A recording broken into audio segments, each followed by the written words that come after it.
ಎಲ್ರಿಗೂ ನಮಸ್ಕಾರ. ಮಣ್ಣಿನ ಮಗ ಯೂಟ್ಯೂಬ್ ಚಾನಲ್ಗೆ ಸ್ವಾಗತ. ಸೊ ನಾನಿವತ್ತು ಈ ವಿಡಿಯೋದಲ್ಲಿ ಶುಂಠಿಗೆ ಮಣ್ಣು ಹಾಕಬೇಕಾದ್ರೆ ಏನೇನು ತಪ್ಪುಗಳನ್ನು ಮಾಡಬಾರ್ದು, ಸೊ ಆ ತಪ್ಪುಗಳನ್ನು ಮಾಡಿದ್ರೆ ಏನೇನು ಆಗುತ್ತೆ, ಏನೇನು ತೊಂದರೆಗಳನ್ನು ಅನುಭವಿಸ್ಬೇಕಾಗುತ್ತೆ, ಏನೇನು ಶುಂಠಿಗೆ ಅನಾನುಕೂಲಗಳಾಗುತ್ತೆ ಅನ್ನೋದ್ರ ಬಗ್ಗೆ ನಾನು ಇದ್ರ ಬಗ್ಗೆ ಹೇಳ್ಕೊಡ್ತೀನಿ. ಅದಕ್ಕಿಂತ ಮುಂಚೆ ನೀವಿನ್ನು ಈ ಚಾನಲ್ಗೆ ಸಬ್ಸ್ಕ್ರೈಬ್ ಮಾಡಲಿಲ್ಲ ಅಂದರೆ ದಯವಿಟ್ಟು ಪ್ಲೀಸ್ ಸಬ್ಸ್ಕ್ರೈಬ್ ಮಾಡಿ. ಸೊ ಏನೇನು ತಪ್ಪು ಮಾಡಬಾರ್ದು ಅನ್ನೋದು ಹೇಳ್ಕೊಳ್ಳೋಕ್ಕಿಂತ ಮುಂಚೆ ಶುಂಠಿಲಿ ಮಣ್ಣು ಹಾಕೋದ್ರಿಂದ ಏನು ಉಪಯೋಗಗಳು, ಏನೇನು ನಿಮಗೆ ಅನುಕೂಲ ಆಗುತ್ತೆ ಅನ್ನೋದ್ರ ಬಗ್ಗೆ ನಾನು ಹೇಳ್ಕೊಡ್ತೇನೆ. ಶುಂಠಿ ನಾಟಿ ಮಾಡಿದ 45ರಿಂದ 60 ದಿನದೊಳಗೆ ಮೊದಲು ಸೈಡ್ ಕಟ್ಟಿಸ್ಬೇಕಾಗುತ್ತೆ. ಸೊ ಈಗ ನಾವು ಹೋಲಿಸ್ಕೊಂಡ್ರೆ ಈಗ ಶುಂಠಿ ಎಲ್ಲ ನಮಗೆ 90 ದಿನದ 3 ತಿಂಗಳು ಬೆಳೆ ತುಂಬಿದೆ. ಶುಂಠಿಗೆ 3 ತಿಂಗಳು ಅವಧಿ ಮುಗಿದಿದೆ. ನಿಮ್ದು ಏನಾಗಿದ್ರು ಇನ್ನೂ 45ರಿಂದ 60 ದಿನ ಒಳಗೆ ಏನಾದರೂ ಶುಂಠಿ ಅವಧಿ ಆಗಿದ್ರೆ ಮೊದಲು ಸೈಡ್ ಕಟ್ಟಿಸ್ಬೇಕು. ಅಕಸ್ಮಾತ್ ನೀವೇನಾದರೂ ಸೈಡ್ ಕಟ್ಸೋಕ್ಕಿಂತ ಮುಂಚೆ ಮಣ್ಣನ್ನು ಒಳಿಕೆ ಎತ್ತಾಕ್ಸಿದ್ರೆ ಏನಾಗುತ್ತೆ ಅಂದರೆ ಶುಂಠಿ ಈಗಿನೂ ಚಿಗುರು ಬರ್ತಾ ಇರುತ್ತೆ. 45ರಿಂದ 60 ದಿನದೊಳಗೆ ಚಿಗುರು ಹೊಸ ಕಂದುಗಳು ಬರ್ತಾ ಇರುತ್ತೆ. ಅದಕ್ಕೆ ನೀವು ಒಳಿಕೆ ಮಣ್ಣು ಎತ್ತಾಕ್ಸಿದ್ರೆ ಏನಾಗುತ್ತೆ ಅಂದರೆ ಶುಂಠಿಯ ಚಿಗುರು ಹೊಸ ಚಿಗುರು ಮೇಲೆ ಅತಿ ಹೆಚ್ಚು ಪ್ರೆಷರ್ ಕೊಟ್ಟಂಗೆ ಆಗುತ್ತೆ.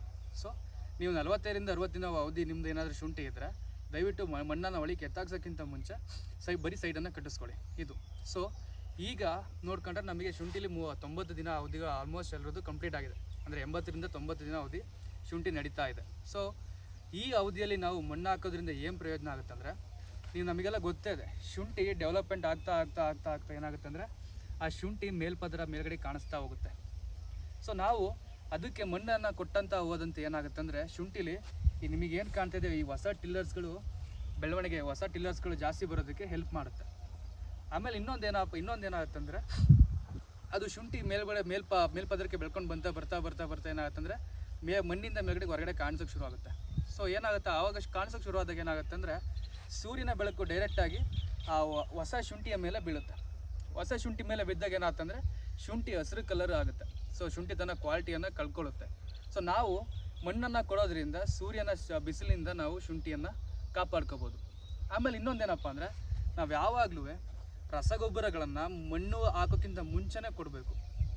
ರಸಗೊಬ್ಬರನ ಮಣ್ಣು ಹಾಕೋಕ್ಕಿಂತ ಮುಂಚೆನೇ ಕೊಟ್ಟರೆ ಏನಾಗ್ತಂತಂದರೆ ಆ ಗೊಬ್ಬರ ಸಂಪೂರ್ಣ ಶುಂಠಿ ಹೀರ್ಕೊಳ್ಳೋದಕ್ಕೆ ಹೆಲ್ಪ್ ಮಾಡುತ್ತೆ.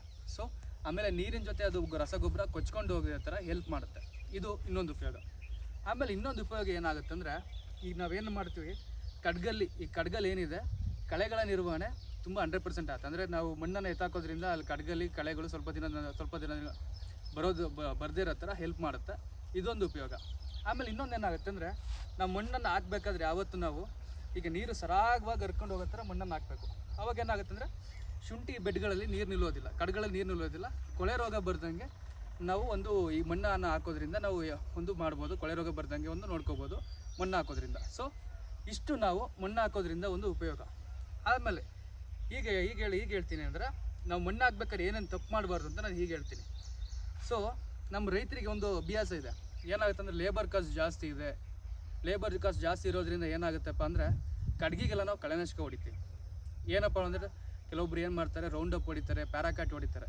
ಸೊ ಏನು ಸಮಸ್ಯೆ ಆಗುತ್ತೆ ಅಂದರೆ ನಾವು ರೌಂಡ್ ಅಪ್ ಹೊಡೆದು 15 ದಿನಗಳ ನಂತರ ನಾವು ಯಾವತ್ತೂ ಮಣ್ಣು ಹಾಕಬಾರ್ದು. ಯಾಕೆಂದರೆ ಅದ್ರ ರೆಸಿಡ್ಯೂ, ನಾವು ರೌಂಡ್ ಅಪ್ನ ರೆಸಿಡ್ಯೂ 15 ದಿನಗಳ ತನಕ ಆ ರೆಸಿಡ್ಯೂ ಮಣ್ಣಲ್ಲಿ ಆಗೇ ಇರುತ್ತೆ. ನಾವು 15 ದಿನದೊಳಗೆ ಏನಾದ್ರು ಮಣ್ಣು ಹಾಕಿದ್ರೆ ಅಂದರೆ ಆ ಶುಂಠಿ ಡೆವಲಪ್ಮೆಂಟ್ ಮೇಲೆ ಅದು ಪ್ರಾಬ್ಲಮ್ ಆಗುತ್ತೆ, ಪರಿಣಾಮ ಬೀರುತ್ತೆ. ಸೊ ನಾವು ಕಳೆನಾಶಕ ಹೊಡೆದು 15 ದಿನಗಳ ನಂತರ ಯಾವತ್ತೂ ಮಣ್ಣು ಹಾಕಬೇಕು. ಆಮೇಲೆ ಈ ವರ್ಷ ಫಿಸೇರಿಯಂ ವಿಲ್ಟ್ ಅನ್ನೋ ರೋಗ, ಮಹಾಮಾರಿ ರೋಗ ಶುಂಠಿಗೆ ಕಾಡ್ತಾ ಇದೆ. ನಾನು ನಿಮಗೆ ಲಾಸ್ಟ್ ವೀಡಿಯೋದಲ್ಲೇ ಹೇಳ್ಕೊಟ್ಟಿದ್ದೆ. ಅದ್ರ ಜೊತೆ ನಿಮಗೆ ಕೊಳೆ ರೋಗ ತುಂಬ ಚೆನ್ನಾಗಿ ಕಾಣ್ತಿದೆ. ಸೊ ಲೇಬರ್ಸ್ಗಳು ಏನು ಮಾಡ್ತಾರೆ ಅಂದರೆ ಆ ರೋಗ ಬಂದಿರೋಂಥ ಹೊಲಗಳಲ್ಲಿ ಅದೇ ಗುದ್ದಲಿ ಸೇಮ್ ಗುದ್ದಲಿ ಮಣ್ಣು ಹಾಕಿರ್ತಾರೆ. ಸೊ ಅದೇ ಗುದ್ದಲಿ ನಮ್ಮ ಚೆನ್ನಾಗಿರೋ ಹೊಲದಲ್ಲಿ ಬಂದು ಗುದ್ದಲಿ ಮಣ್ಣು ಹಾಕಬೇಕಾದ್ರೆ ಏನಾಗ್ತಂದರೆ ಆ ಗುದ್ದಲಿಗಳಲ್ಲೂ ಸಹ ರೋಗ ಹರಡುವಂಥ ಚಾನ್ಸಸ್ ಇರುತ್ತೆ. ಸೊ ನಾವು ಮಣ್ಣು ಹಾಕಬೇಕಾದ್ರೆ ಗುದ್ದಲಿಗಳನ್ನು ಚೆನ್ನಾಗಿ ತೊಳ್ಕೊಬೇಕು. ಚೆನ್ನಾಗಿ ತೊಳ್ಕೊಂಡು ಕ್ಲೀನ್ ಆದಮೇಲೆ ಮಾತ್ರ ನಮ್ಮ ಹೊಲದಲ್ಲಿ ಮಣ್ಣನ್ನು ಹಾಕ್ಸೋಕ್ಕೆ ಶುರು ಮಾಡಬೇಕು. ಆಮೇಲೆ ಇನ್ನೊಂದೇನಪ್ಪ ಅಂದರೆ ಮಣ್ಣು ಹಾಕಬೇಕಾದ್ರೆ ನಾವು ಯಾವತ್ತು ಈ ಕಂದುಗಳಿಗೆ ಗಾಯ ಮಾಡಬಾರ್ದು. ಗಾಯ ಆಗದಂಗೆ ಅಥವಾ ಮುರಿದು ಹೋಗದೇ ಇರೋ ಥರ ನಾವು ಮಣ್ಣನ್ನು ಹಾಕಬೇಕು. ಅಕಸ್ಮಾತ್ ಏನಾರು ಆದರೆ ಆ ಗಾಯದ ಮುಖಾಂತರ ರೋಗಗಳು ಹರಡೋ ಚಾನ್ಸಸ್ ತುಂಬ ಇರುತ್ತೆ.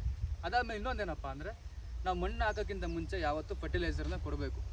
ನಾವು ಮಣ್ಣು ಹಾಕಿದ್ಮೇಲೆ ಫರ್ಟಿಲೈಸರ್ ಕೊಟ್ಟರೆ ಏನಾಗುತ್ತೆ ಅಂದರೆ ಆ ಗೊಬ್ಬರ ಬೇರಿಗೆ ಸಮರ್ಪಕವಾಗಿ ಸಿಗೋದಿಲ್ಲ. ಆಮೇಲೆ ಇನ್ನೊಂದೇನಂದರೆ ಇದಾಗಿ ನಾವು ಮಣ್ಣನ್ನು ಹಾಕ್ಬೇಕಾದ್ರೆ ಇನ್ನೊಂದೇನು ತಪ್ಪು ಮಾಡಬಾರ್ದಪ್ಪ ಅಂದರೆ ಅತಿಯಾದ ತ್ಯಾವಾಗಿರೋ ಮಣ್ಣನ್ನು ನಾವು ಯಾವತ್ತೂ ಹಾಕ್ಬಾರ್ದು. ಅಂದರೆ ನೀವು ಏನಂದರೆ ಗಚ್ಚಾಗಿರುತ್ತೆ ಗೊತ್ತಾ, ಮಣ್ಣು ತ್ಯಾವಾಗಿ ತುಂಬ ಗಟ್ಟಿಯಾಗಿರುತ್ತಲ್ಲ, ಅಂಥ ಮಣ್ಣನ್ನು ನಾವು ಯಾವತ್ತೂ ಬುಡಕ್ಕೆ ಕೊಡಬಾರ್ದು. ಸೊ ಹಂಗೆ ಕೊಟ್ಟಾಗ ಏನಾಗುತ್ತೆ ಅಂದರೆ ಮಣ್ಣಲ್ಲಿ ನಮ್ಮ ಬೇರಿಗೆ ಗಾಳಿ ಆಡೋ ಅವಕಾಶ ತುಂಬ ಕಡಿಮೆ ಆಗಿರುತ್ತೆ. ಸೊ ಡೆವಲಪ್ಮೆಂಟ್ ಕಡಿಮೆ ಆಗುತ್ತೆ.